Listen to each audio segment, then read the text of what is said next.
So Great. how have you been? Good. Good. So did you get up here for the Ansel Adams thing yet? Oh yeah, we were up for the opening part of the show. Oh, Nicely done. Yeah. I'm talking from Ann Arbor, Michigan. Carol Weber. Hey, we are having the most fabulous weather. Mike, is it nice down in Carmel? It's foggy.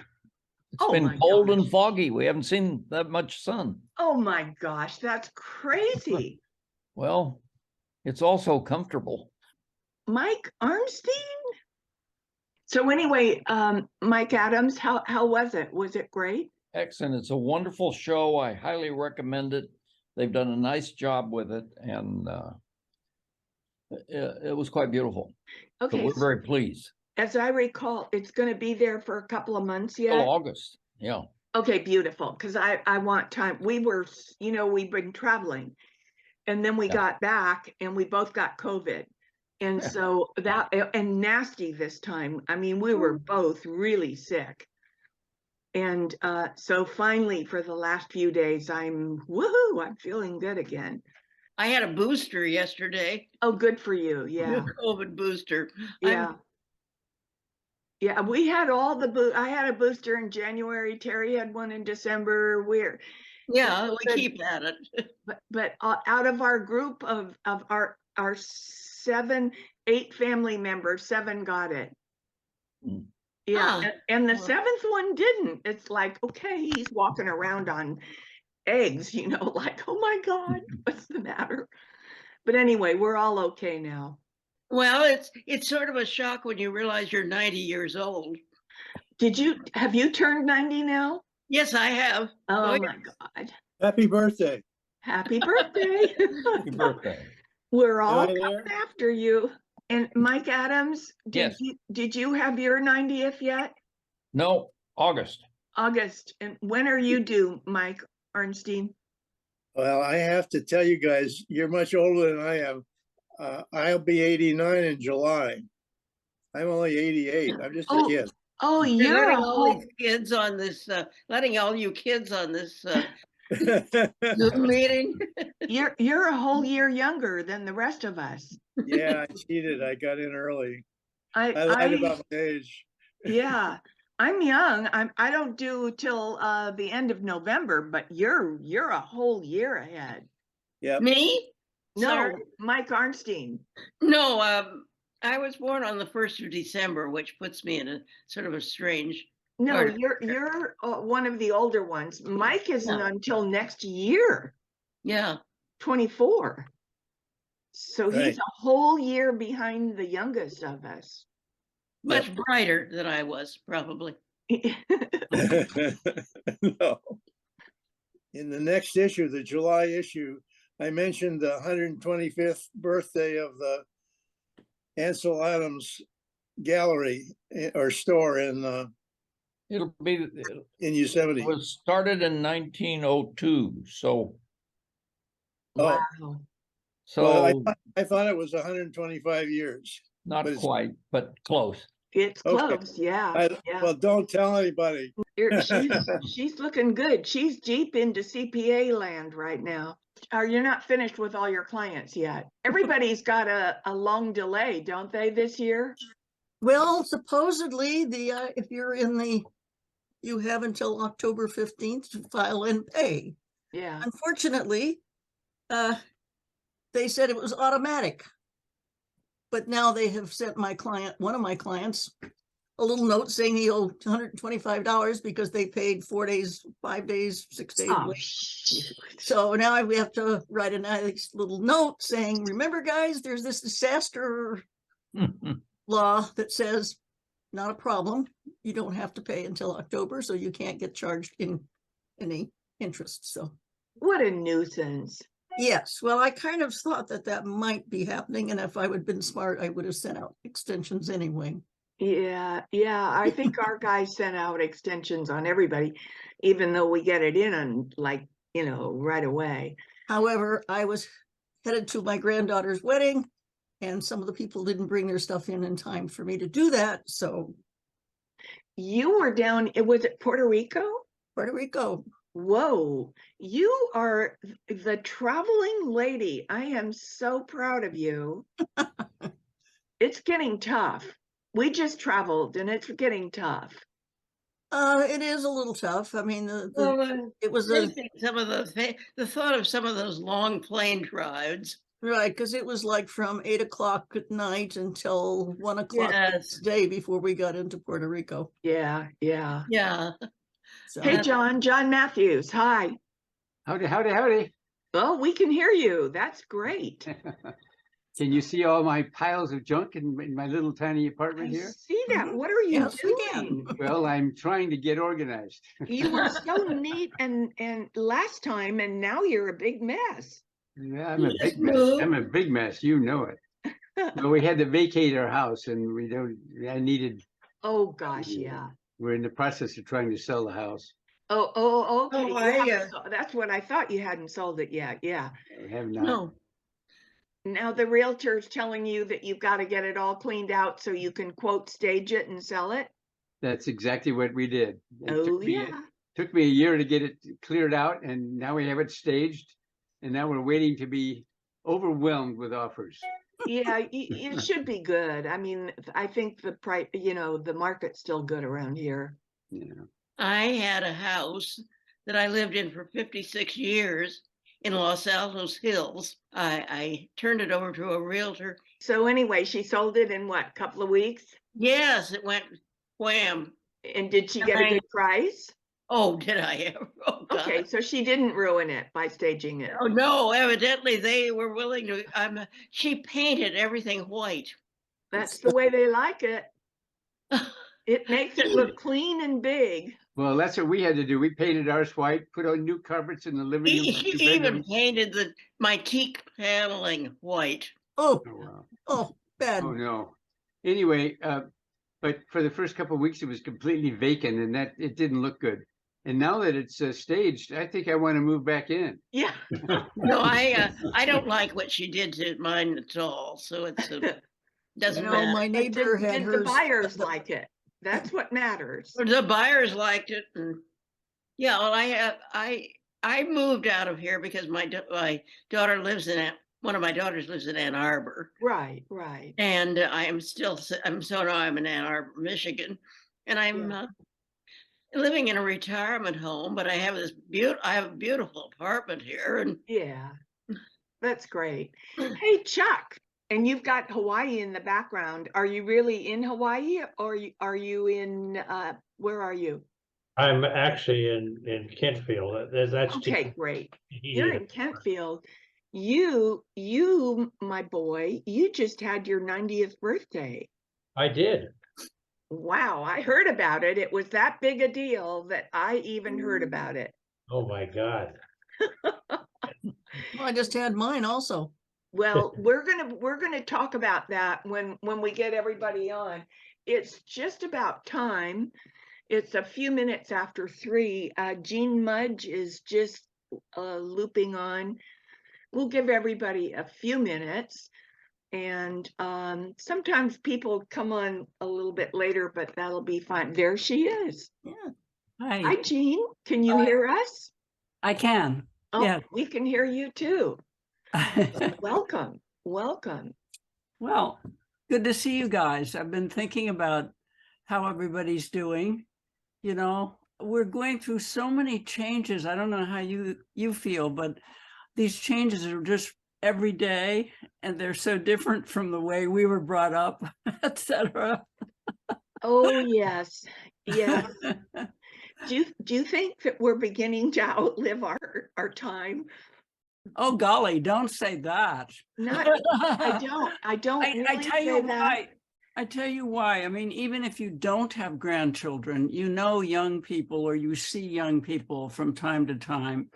And I think we're kind of a touchstone if they get to know you a little bit about what truth is. I mean, as basic as that. And that there is a generation that was brought up that way to believe in it. So I think we're important for carrying on certain things that are humanistically absolutely basic. Thank you for saying that. I think that that's an important thing to hear for all of us, because truth has become a fragile thing. Well, post-truth is fascism. And I didn't say that. I'm quoting somebody, some guru. Like- But I Sounds think, like Winston that's Churchill. absolutely true. Say that again. It sounds like Winston Churchill she's quoting. Say that again. Actually, it's a Yale professor. Oh, And I can't think of his name at the moment, but Say the quote again, though. post-truth is fascism. Oh, that is thought-provoking. Well, this guy's book about fascism, about where we are today. Look, I'm going to go downstairs because I've got this posted on a note and I can't think of the guy's name, and you've got to hear it. I'll be right back. Okay, we'll see you. I guess we're not going to follow her downstairs. No, I don't think so.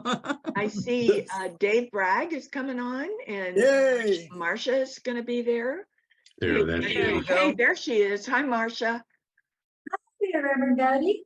Good to see you. Good to see you guys. Jean Mudge just left the room, Dave and Marcia, because she wanted to go get the name of somebody for a quote that kind of tickled all of us. Okay, Jean, you're on. All right, I'm so glad I went down and got my own little note here, which I Whoops. posted that because I was wrong. Erase what I said Erase. and listen. This is his quote: "Post-truth is pre-fascism." I had forgotten the prefix, pre-fascism. Timothy Snyder, historian, Yale University. This is from his book on tyranny.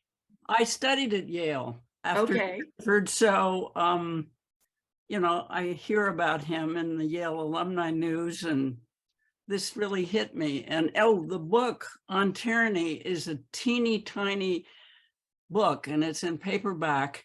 I highly recommend it. Snyder writes beautifully.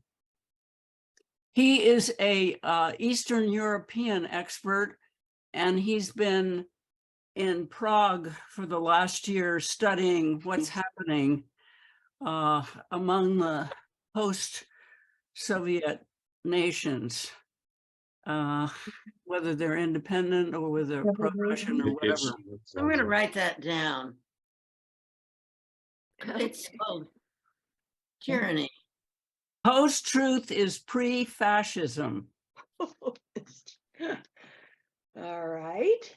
I mean, obviously it's a comment on America, but also the world. That's a great segue, because you talked about, he's from Yale and you went to Yale. I did. Yes. And I believe you lived there. You lived nearby in the Dickinson house. Well, the East Coast is so much more together than, or closer together than we are accustomed to on the West Coast. So I could drive to Yale on Route 95 off of out of Amherst, Mass.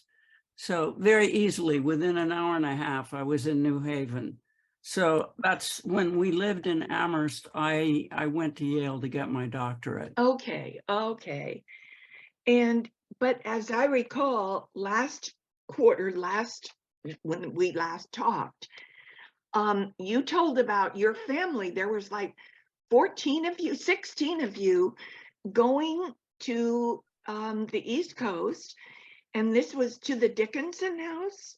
Well, a lot of my kids and grandkids are on the East Coast. I mean, okay. So it was me pretty much, and my daughter who lives in Oakland, who joined them because we were introducing in-laws who live in Northampton, right next door to Amherst, to the restored Dickinson house. Okay. A very wealthy alum from Amherst College left a huge amount of money to physically restore this mansion that Emily lived in.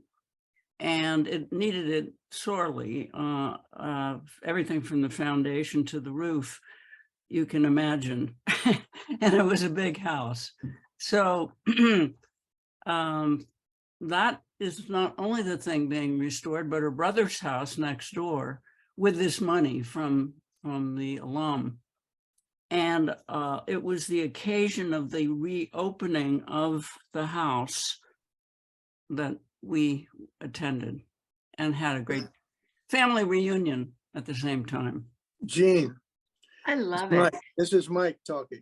Gene, Mike Arnstein, not Mike Adams. You lived in the Emily Dixon house, didn't you?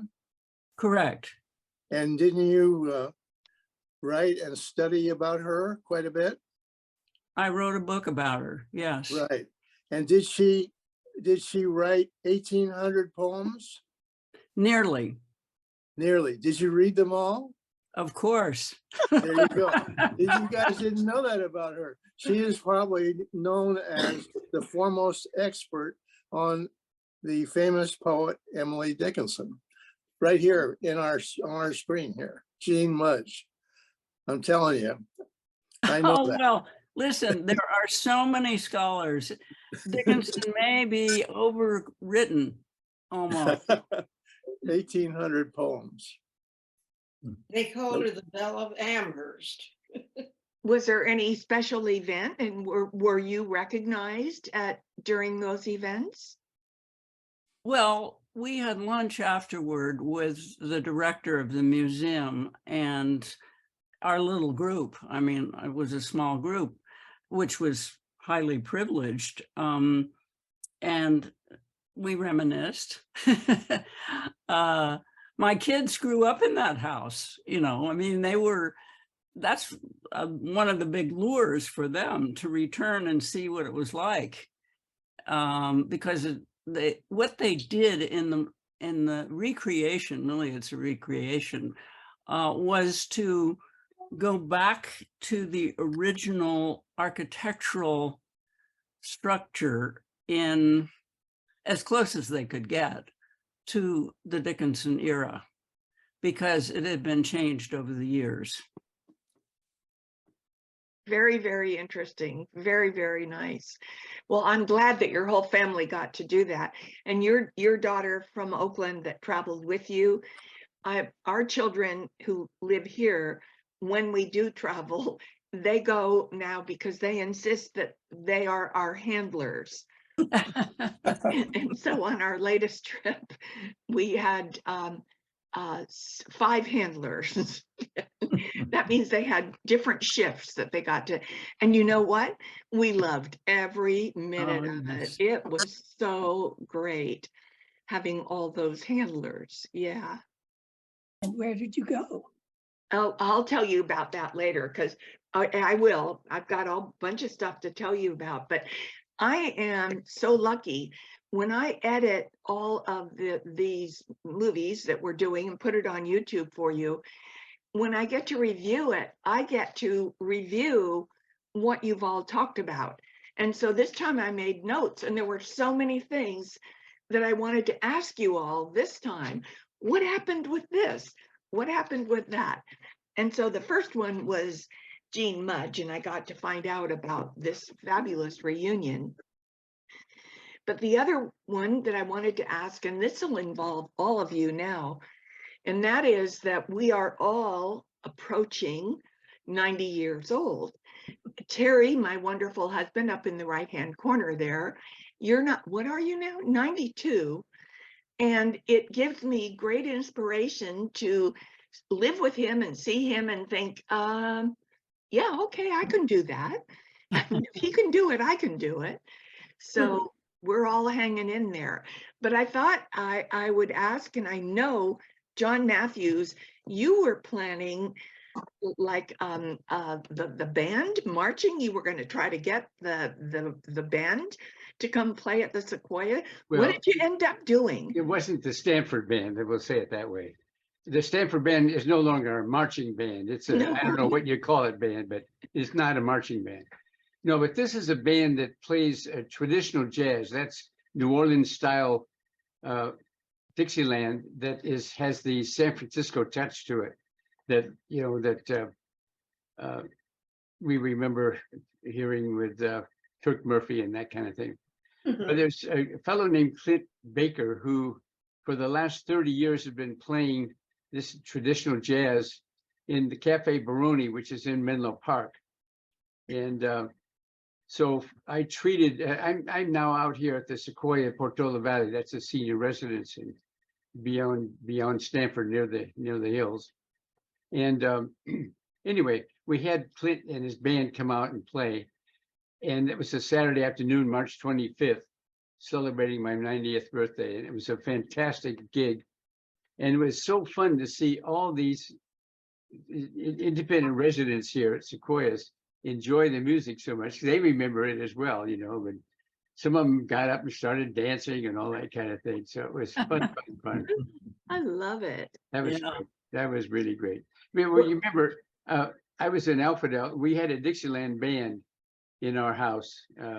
We used to, and that's how we got hooked 70 plus years ago, Hey, John, I want to ask you, so did these guys come and do that because that you're friends of them? Or would I be able to get hold of them and see if they'd be willing to? Well, you certainly could contact Clint Baker and have him do a gig. Now, I did pay for their presence. That's Of course. But if I'll call you sometime after the meeting. And do you think you could give me a contact person? I'll give you his phone number and you can, yeah. So right now, well, for the longest time, as I mentioned, they've been playing like 30 plus years at Cafe Brony until last June when Cafe Brony said, no more.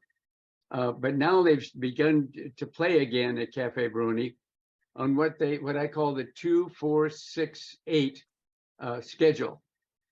The second and fourth Fridays evenings from 6 to 8. Oh, I love it. That's great. Yeah. That's easy to remember. Yeah, 2-4-6-8. And that would be the second and fourth Fridays from 6 to 8 p.m. And I they love play it. They play out in the patio in front of the Cafe Brony there. And Oh, wait a minute, John. I Yeah. thought Cafe Baroni closes at 6. well, not now. At least not during this summertime. Okay. This all started about several weeks ago. That Okay. they're back playing again and staying open till 8 o'clock at least. Okay, John, I'm gonna just say this again. 2-4-6-8, meaning The second and fourth Fridays Friday, second and fourth Fridays. Okay, great. from 6 to 8 p.m. And I've got you on tape. I'll remember because I do want to write that down. Yeah. I really like that. And maybe that's something I have until November, so I can pick all of your brains and figure out what kind of a party I want to have. And I just might invite you all. Oh, fine. Let us know. That would be fun. You Yes. might be in trouble and we all come. Well, I would be so happy if you all came. Maybe I could do it early and do it during the reunion. That's, like a month ahead, but why not? That's a Who great else? idea. That's a great idea. You'd get more people because Uh-huh. If you don't mind being 90 a couple of months earlier, Yeah, I don't mind being 90, no. I'm just excited that I might make it. Okay, so I know, Chuck, you had a big wing ding. Tell us about it. You didn't invite us, but tell us about your party. Well, it wasn't that exciting because not all the people want to get out and drive at night, so it was a look. And in the city at the Pacific Union Club, and it ranged from people I knew in 7th grade till today and beyond. So I had a lot of old friends that I had worked with over the years, et cetera. Oh, that's wonderful. So it was good, and it's amazing. If we'd had it 5 years earlier, the liquor consumption probably would have been 3 times higher as it was at that lunch. It was a very light drinking lunch, so we're all getting older, I guess. But it was a fun outing, and everybody had a lot of laughs and so on. Okay, so you said it was an outing. It was up in the city? The Pacific Union Club is right on Nob Oh, Hill. got it, got it. Pacific Union. I didn't understand the second word. Yeah, Yeah, got it. I know where it is. Yeah. and Well, I'm sure that was a wonderful party. Yeah. we've been off traveling. We just got back last week, and I had no handlers other than my wife handling me, and I'm trying to handle her. Well, where did you get back from? Hawaii? No, we were in Europe. We were Lisbon, Spain, France. Went to Coronation to see Charles. Oh, wow. Naked with him. Woohoo. It was actually a dummy makeup, that's all. But had seeing old friends that we knew in the UK, and just got back last Thursday. So we've been doing a Wow. fair amount of I'm traveling. impressed. Yes, I am, because it's getting hard for us. I really appreciated having our kids be with us. Yeah. You know, it was amazing about that whole thing, because it's harder traveling as you're older, as you know. But we came back from London, 777-200, and there were only 55 people on the plane. Wow. Just amazing. We had the whole thing to ourselves. I think it was pretty full, but we went business class because I just can't do the sitting up anymore. And the whole business class thing is always filled now. Yeah, That's just- not on this flight. It's the first time I've seen it in a long time. And Yeah. we're off for another trip next month. We're going to Iceland and Greenland. Oh, that should be great. Is that going to be a cruise? Yeah. Yeah, that should be nice. So it should be fun. Well, I should. Watch out for the icebergs. Yeah. Okay, so who else has done their 90th already? Just me, Jean. Carol. Yep, we had 30 people on an afternoon of looking out on a golf course, drinks, appetizers, nice dinner, and 2 cakes the kids got me. And I had my bridesmaid and and she also was a roommate from Stanford who will be 90 in August. So I love it. Oh, that's Wonderful. just terrific. When was that? Just a few months ago? April 29th. Very, very nice. A couple of days earlier because my birthday's May 1st, but who wants to have a celebration on a Monday? Right. I don't know. I didn't. Everybody got my daughter and her friends all sort of celebrated for me, since I didn't have anybody here. Well, did you have your 90th already? Oh yeah, last Yeah. December Yeah. And so you celebrated with your family. with family. Nothing. Nothing You're on, exotic. what Maybe about, I'll wait for the 100th. you're on, I love it. Okay, who else is up for, Okay. what about you, Mike Arnstein? I'll check Okay. it later. What about me? Now, when's your 90th? July 7th, be ready, 2024. Oh, right. You're the one that's the baby of the class. Yes. Yeah. Yeah, Okay. but you guys, it's good because you inspire me. I look at you and I say, man, I got at least a couple of years left. You got absolutely. And Mike Adams, when's yours coming? August 1st. Okay, so you've got a little bit of I time. got a little time. And I get to listen to all of you and what you're doing. Anne, is yours coming up? Well, Anne was just a child. Anne? Anne, where'd you go? Sorry, I muted because there's a vacuum cleaner going in the background. Oh, okay. There.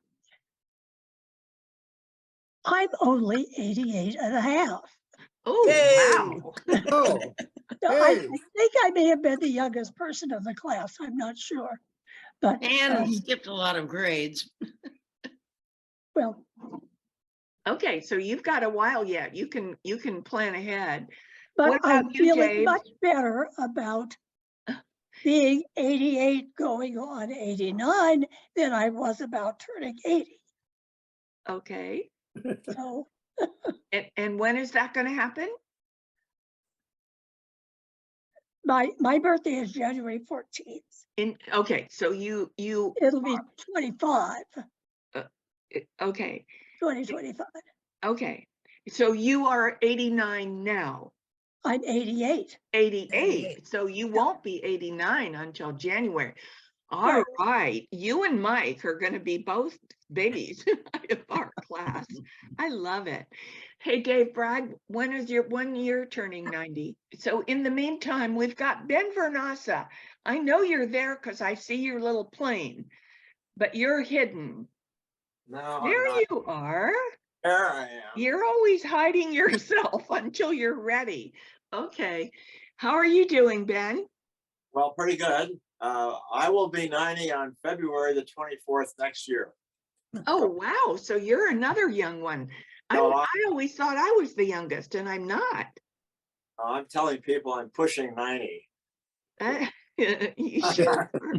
I think that's a good thing to do at this point. And I'm looking forward to going to the De Young Museum because of the display there now of Ansel Adams. Oh, that must be great. I have some that went up there, and so I hope to get up there. When is it over? Can It's you tell over me? sometime in August. Okay, so I'm going to let Mike add. This is a good segue for you, Mike. Tell us about the exhibit. You were there for the opening night. Did they honor you in any way? No. And tell us about the whole thing. Well, the Ansel Adams show, it was developed by the Museum of Fine Arts in Boston. And so we had seen it, or somebody in the family had seen it on the East Coast, and it opened, I think it was early April. But we saw it in San Francisco. They did a beautiful job with it, and I'd highly recommend it. There's over 100 of Ansel's photographs, and then some contemporary photographers associated with it. But they did an excellent job of putting it up, hanging it, and it's a pleasure to see, and I'm honored and very proud of it. And it'll be there until sometime in August. If I can find the exact dates, I'll give them to you. I think that's really exciting. I'm looking forward to going to see it. We're members, so they keep inviting me to special something or others, and I'm going to take them up on it for this one for sure.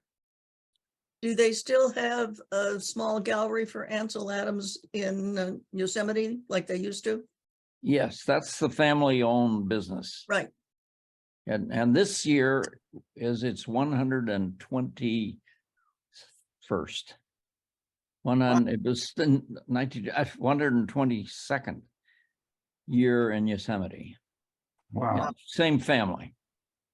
I Because love it. I do know that my husband and I enjoyed that, and we also met some of the family and actually had dinner with them. And it's been so long, I can't remember who. Well, my We sister had a great was, time. my sister was in the class of 56 at Stanford, so That might be, you may run into her somewhere along the way. that's probably who it was. Yeah, I went to high school with her, Ann Adams. Yeah. Well, that was wonderful. Well, we are going to be there this summer. We got reservations at the Ahwahnee for the 28th and 29th. Excuse me, the 28, 29, 30, 31 of July. Great. So I'm going to be sure and go to the studio this time. But, Please do. yeah, I will. And we are all holding our breath right now for the snow melt, hoping that it doesn't inundate us with some kind of a tropical storm, right? Right. Okay, so we talked just brief. Oh no, we didn't get Ben Vernassa. Ben?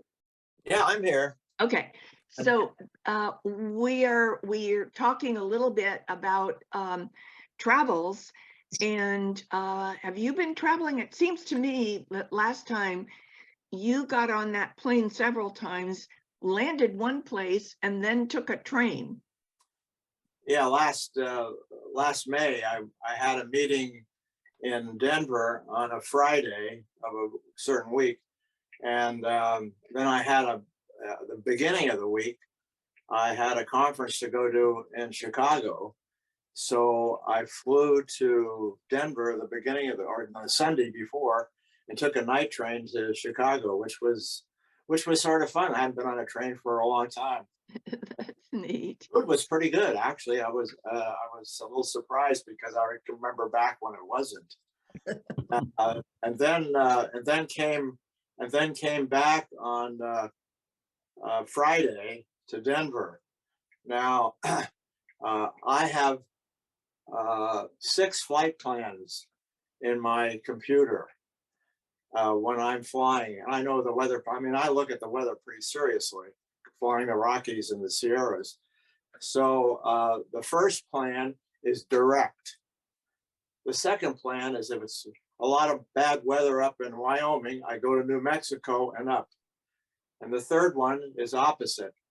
If it's the southern part of the Rockies, I go up to Wyoming and down, or I go in between, which leaves one more flight plan, and that is don't go. So on Thursday, they forecast that snow and the weather getting worse there. So I had my meeting on Friday and I took a United Airlines flight back to Monterey. And then a week later, took that same flight back to Denver. So there are old pilots and bold pilots, but very few old, bold pilots. And I believe I'm going to call you one of the old, bold pilots. Okay. Well, Yes. I'm very proud of you. I think it sounds to me like you do your flying safely and carefully and have fun while you're doing it. oh, definitely. But I some things I don't do anymore. I don't fly at night anymore. Yep. Yeah. Had to, I would, but I don't do that. My minimums on instrument approaches are higher than what you can do. For instance, you can go in at 200 feet in an ILS. I'll just do a missed approach at 600 if I don't see the field. Because you're definitely, as you get older, you're not as good as you used to be. And I don't fly as many hours as I used to either. So Yeah. anyway, that's What kind of a plane do you have? I couldn't tell what kind of a plane you have. it's a Cherokee 235. It's a 4-place. It has a 300 horsepower engine that's derated to 235 miles. It's not retractable gear, it's fixed gear, and it goes about 155 miles an hour. It's very interesting is that the insurance companies will not or will really raise the premium high if someone our age is flying a retractable gear airplane, because the tendency to forget is pretty high. So I've had this airplane for 20 years, this particular airplane. I'm very thankful. Yes. Yeah. And I'm proud of you. You're doing a good job, and I think it's okay for you to keep flying according to what you tell me you do for safety reasons. I think that's great. Hey, you know what? Speaking of traveling, Jean, you did the Puerto Rico thing for your granddaughter's wedding. I did. Tell us about that. Let's see. Granddaughter and son-in-law Oh, or push it up grandson-in-law closer. and me. Closer to the camera. Yeah. Oh, darling. Oh, nice picture. Oh, great picture of you. I love it. It was a wonderful wedding. She wore a lovely white dress to walk up the street to the plaza where the wedding took place. And afterwards, for the reception, she changed into a short black dress for the evening. And Very I mean, elegant. they had, well, his folks are all from Puerto Rico.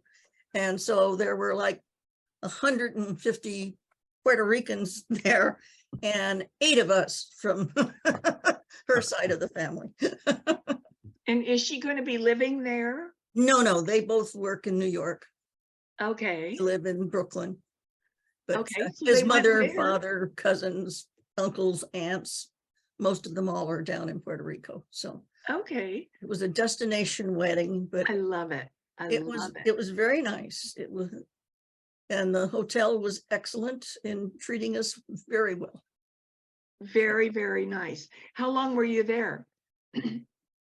We arrived on Thursday afternoon, and we left on Monday morning very early to go down to Asheville, North Carolina to visit my cousin, who is Wonderful. 3 years younger than I am. So she's what, 87. I'm so proud of you. You keep going and doing.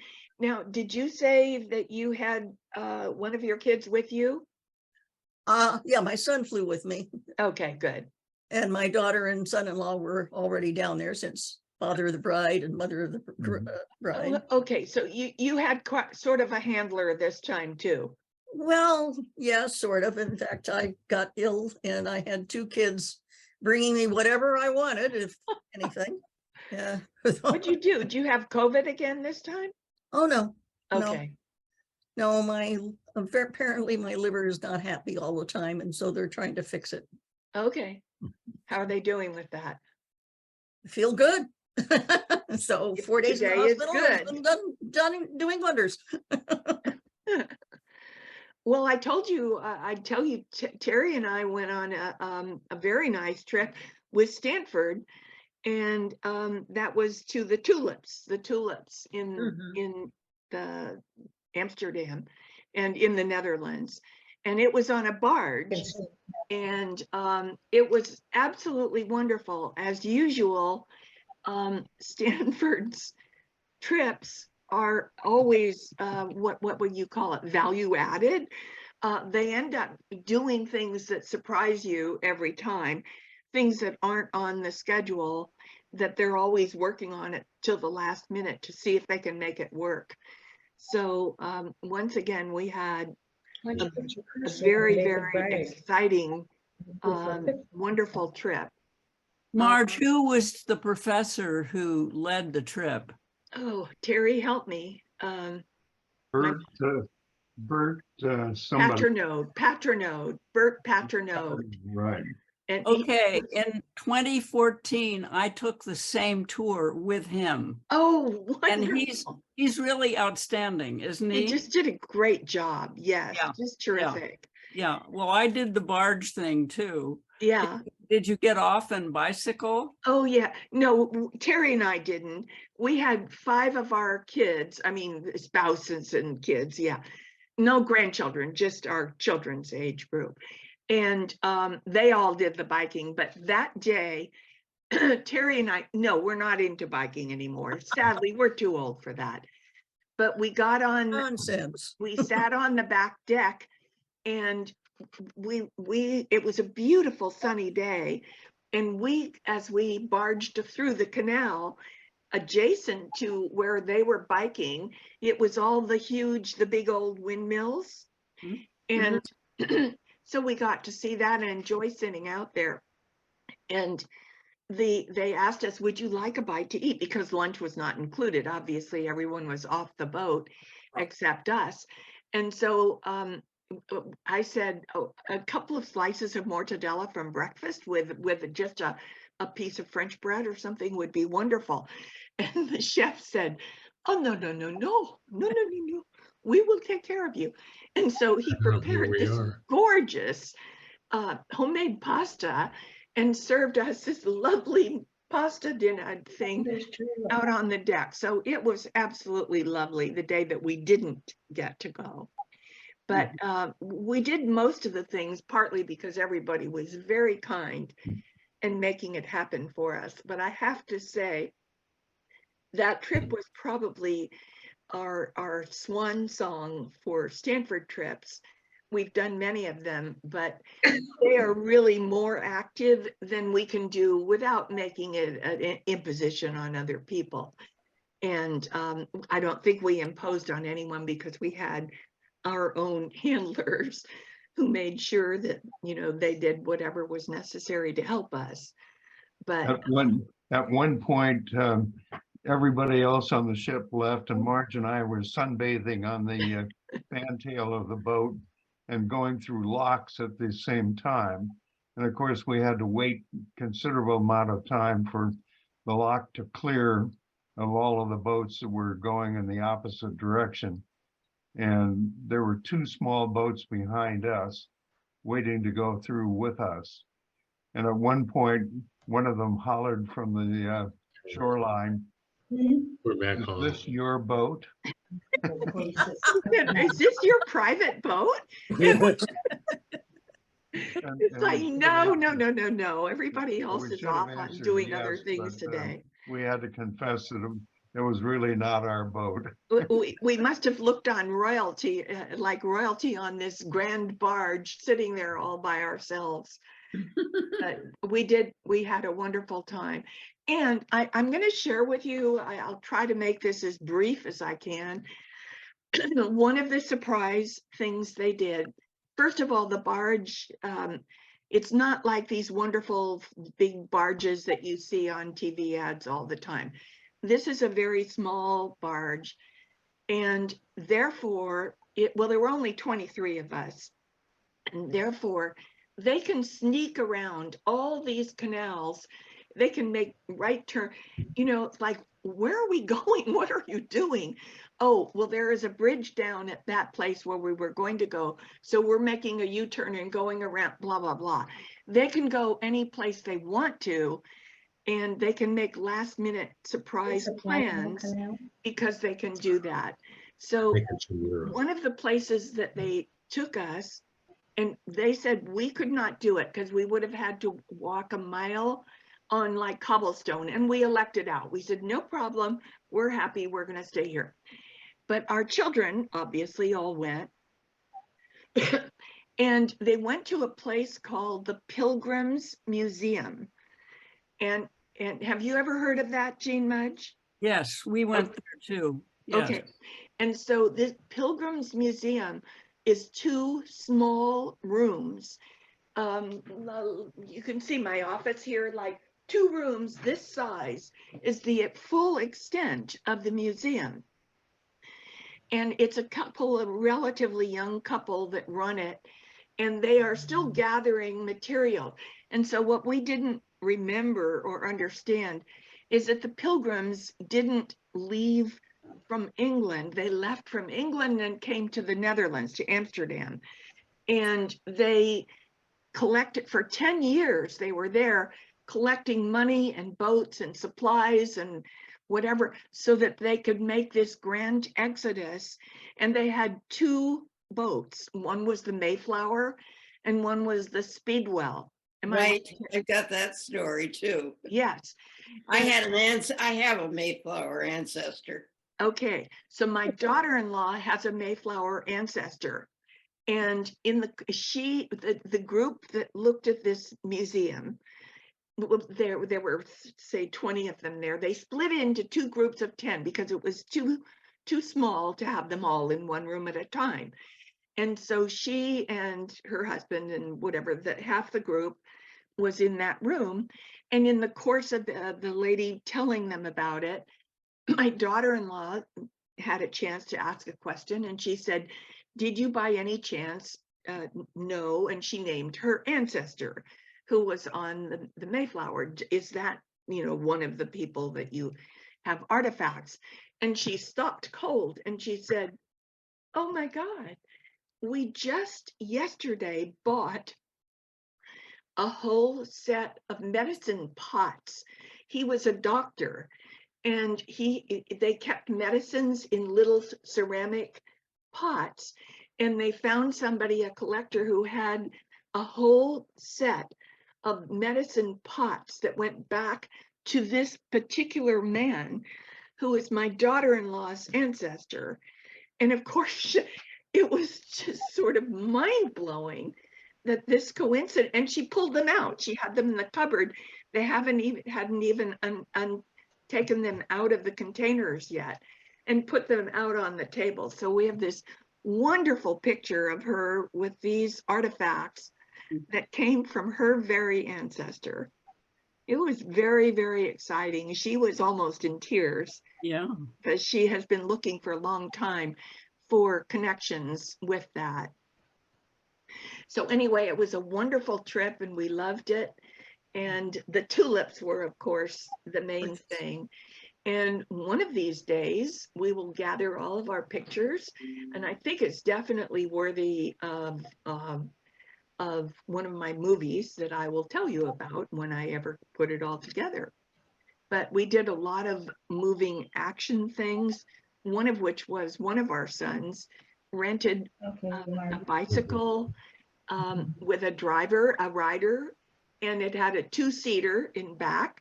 So Terry and I sat as the passengers, and the guide took us on a 2-hour tour of all the little back alleys in Amsterdam. And Tim, our son, he rented a bicycle and he rode along beside us so we could all visit and talk at the same time. That was absolutely wonderful. Yeah, yeah. We would have never been able to do all that walking, no. So anyway, that was our great experience this summer. What's new in your life, Dave and Marcia? Well, backing up, we both are chasing 91, having done 90 in May 1st and April 15th. March 15th. With all of our children from all over gathering to celebrate, which was wonderful. So we will be going up to Coeur d'Alene on right after the 4th of July for the summer, and escape the heat of Scottsdale. Oh, right. And so do you stay there the whole summer? We stay in Coeur d'Alene the whole In summer. Coeur d'Alene the whole summer for three months or? A little 2 months. 2 months, Come yeah. back right after Labor Day. Okay. Okay, And that's prime time up there. perfect. And then does everybody come up there and visit you during the summer? Yes, the Yes. children all come and The the grandchildren. grands and the parents for a week, and have been doing that for almost 30 years. And so we, needless to say, are looking forward to another gathering. We have a kind of a 3-house compound. So we have room to spread out. Yeah, yeah, that's wonderful. It sounds And lovely. I hire cooks and babysitters, and so all the wives and husbands can just lie back and have a good vacation. I know you said that you used to hire all the babysitter. Are you back in the babysitter business with? No. Unfortunately, no great grandchildren, no 11 grandchildren, and none of them are even married. I know. It's the latest style. They wait until they're in their 30s. Yeah. I know they're I gonna know. be sorry I though. know. Well, we will be. We will be. We've got the one great grandchild now, and she is the one who's my granddaughter is married to the Nigerian man. And so, and my granddaughter is very blonde. So we were all waiting to see what this little baby would look like. And she's adorable. She's so cute. good. I'll be getting pictures and showing you. I just don't happen to have them in one place right now. Okay, I have a confirmed date for homecoming this year. And Terry's class is having their, what is it, your 70th? 70th reunion. 70th reunion year. Yeah, but we're not there yet. So if he's 70, we're only 68. So this would be our 68th reunion this year. But the date is, if you'd like to write it down, is October 19th, 20th, 21st, and 22nd. The events are, the dinner on the quad is on the 19th, on Thursday. On Friday, from 4 to 6 p.m. will be the Cardinal Society cocktail party, and on Saturday will be game watching at the Blaine's house. And I'm not sure if they have a lunch for the Cardinal Society on Sunday. I don't think they've decided that yet or not. But I'd like to ask if any of you think that you might be coming or live close enough where you're going to come. I would love to have you be on my reunion committee this year. Jean, Jean Lay? Yes, I will be Oh. happy to. Thank you. And Jean Mudge? No. Okay. Is there anybody else? Oh, Mike. Mike, are you gonna be able to come this year? I'm planning on it. Okay, so can I count on you to be on the committee? You can count on me. All to be right. ready. Who else? And what about Anne? Anne, are you gonna be able to come? Well, I'm at a point where just getting between my apartment and campus is a very big deal. So I probably am not. You know, if you can get somebody to help you, that's a great way to go. Think about it. Chuck, are you able to help this year? Be on the committee? We're gonna be on Maui. Okay, very So- good. We will not be able to participate. Okay, what about you, Ben Vernaza? We're gonna probably be in Portugal. I will not be flying there myself. No, Good. don't do that. Good. Okay, that works fine. Also, we're going to be starting the Rosati summer lunch group for the 80-90s. Do you think you might be able to come over sometime? I'll try. Yeah. Okay, Give me the dates and we'll. I will. John, are you up for that? Oh, let me tell you, Rosati's has really, it's a completely new place. I It's the know. old place, but it's completely new management. They've It's completely fabulous. redone the picnic area, and the service is fantastic, and the food is fantastic. And yes, the answer is yes. So can I count on you if I invite you? Will you join us? Well, depending on the date, yes. Very good. I will talk to you. Yeah. Chuck, it's a long ways away for you to come down, but you're always welcome. Thank you very much. I was down there for a beta reunion last year and saw Mike and others. And they've really done a great job. I agree with John's comments about Rosati's. Marge, Betty Nealon Crowley is on. Say hello. Hi, Betty. How are you? Can you hear me, Betty? I don't think she can hear me. Okay. Mike Arnstein, I'm going to ask you He's looking to- at us. to wrap it up with some chat about all of your communications with our class. Okay, well, okay, I'm gonna can you hear me?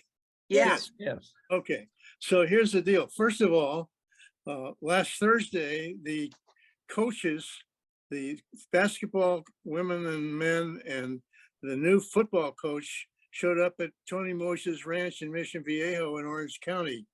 And I gave him a big pep talk and he gave me one. And I want you to know that Troy Taylor reminds me very much of Jim Harbaugh his first year. He has that enthusiasm and fire and his whole new staff. There's not one person from David's staff there. He's got all guys that he's worked with and pulled together, and he's like a kid with a toy. He's just so excited, and he's going to pull a. Remember, I don't know if you remember Chip Kelly's Oregon offense, where they threw out a new play every 10 seconds or 15 seconds, didn't wait for the 40 for the clock to run 30 or 40, and keeps the defense off guard. And he likes to run up the score, so that's his game plan. His problem is his first year he's going to be thin on players, but he'll do good. He'll make it interesting. It'll be exciting, I think. Nice guy. So look forward to that. As far as the class goes, I don't know. I was hoping Vondi enjoyed her name being mentioned in the story I did on the Chaparral people. I'm waiting to hear about Jean Douglas Miller. You were Right. going to write about her in the next one. Yes, I've already turned that in. That'll be in July. And Jean Douglas Miller is one of the stars. And her she lived, by the way, Jean Mudge. Did you know her in Amherst? I didn't, no. She lived in Amherst. Her father, her husband rather, taught at I think it's UMass? Hampshire. Hampshire College, yeah. Right. And her two sons went to Hampshire, and she had 3 adopted children. That's the story that she's so proud of, as her I don't know. adopted children, or foster children, I guess they were.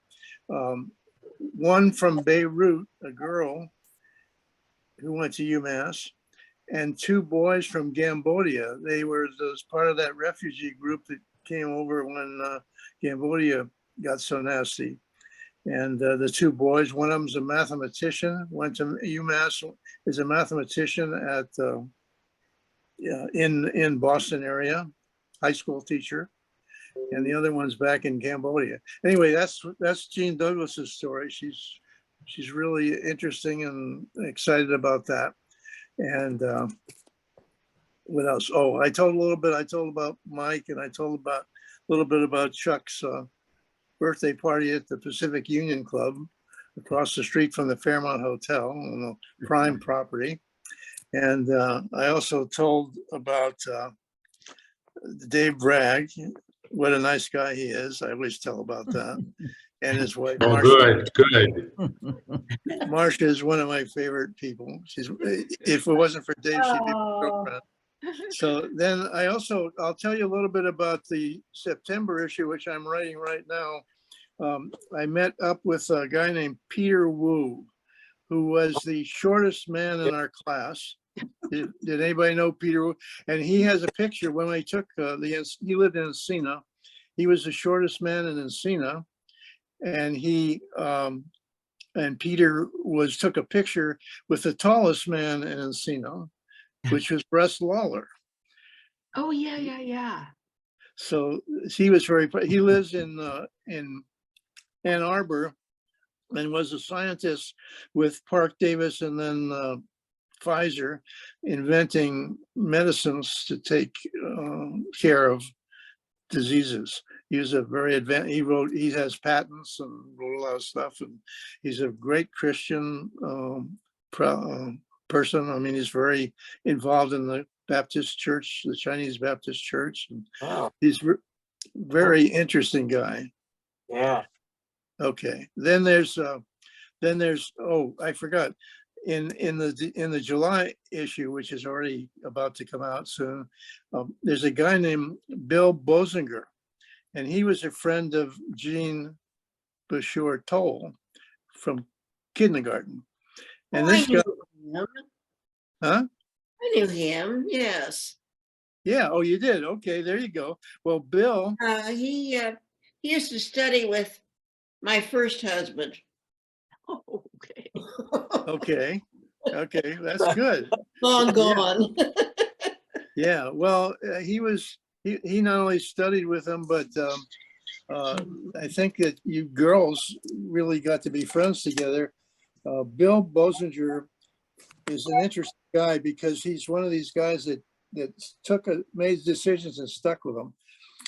He made a friend with Jean in kindergarten, and he's still her friend. They still exchanged cards. He bought a house in Orange County. He still lives in the same house, his first house. He bought his first car, a Ford Bronco. He still drives it. He has other cars, but he got a job with Ford Aeronautics, I think it is, Ford Aerospace, and he still he kept it, one job his whole career, and retired from that job. I mean, the guy's just amazing. So anyway, that's it. His wife. He had one wife, still with her. One of those unusual people that really sticks with these details. And so you hear about him in the July issue. And besides Peter Wool, I'm doing chemistry in September. So I chased down all the chemistry majors.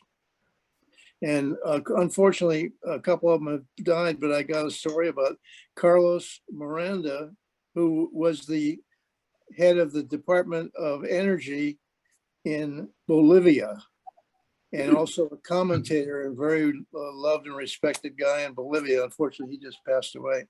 And there's a guy named John Bennett. John is went to Johns Hopkins Medical School after his chemistry major, and John became the head of the NIH or NIS. I'm not sure which or both, and also was a member of the Department of Defense. And his specialty was infectious disease. Wow. And he wrote the manuals on procedures and on how to deal with infectious disease. Not only did he write the manual, but he wrote 9 editions. So this is an amazing guy, and he was our classmate. So what I'm finding is there's all these terrific people like you guys that are so accomplished and so interesting. It has been a great thrill for me to, run out and meet them and talk to them and get to know them. And now they're all my friends.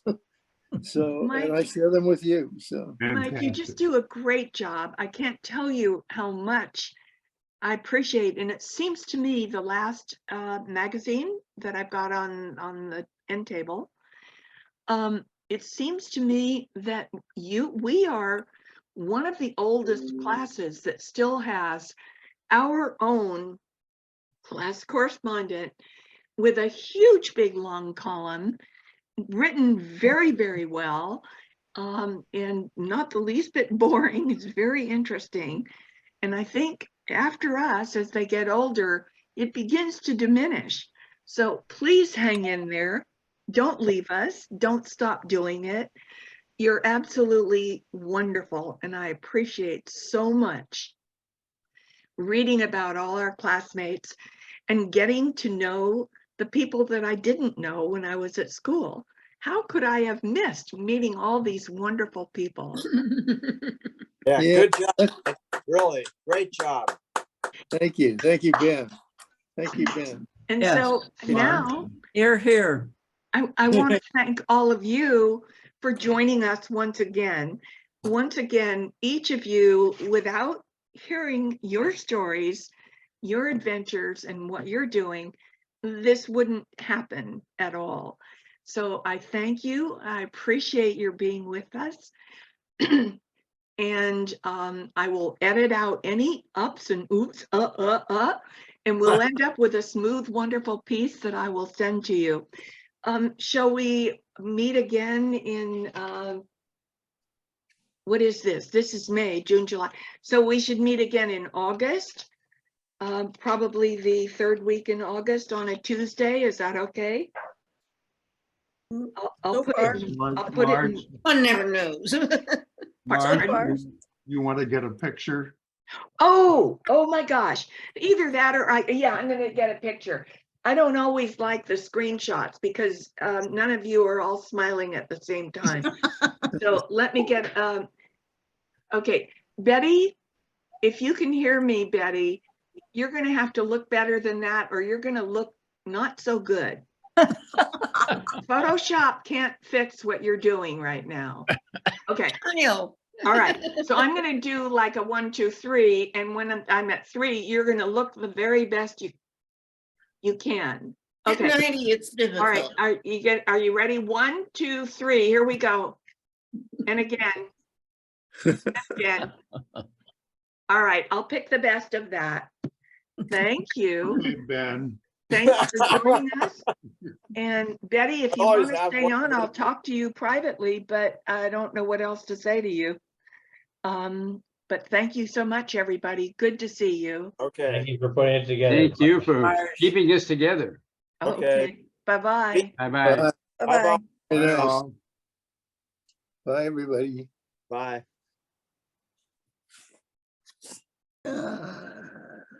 Leave. Well. Okay, bye-bye.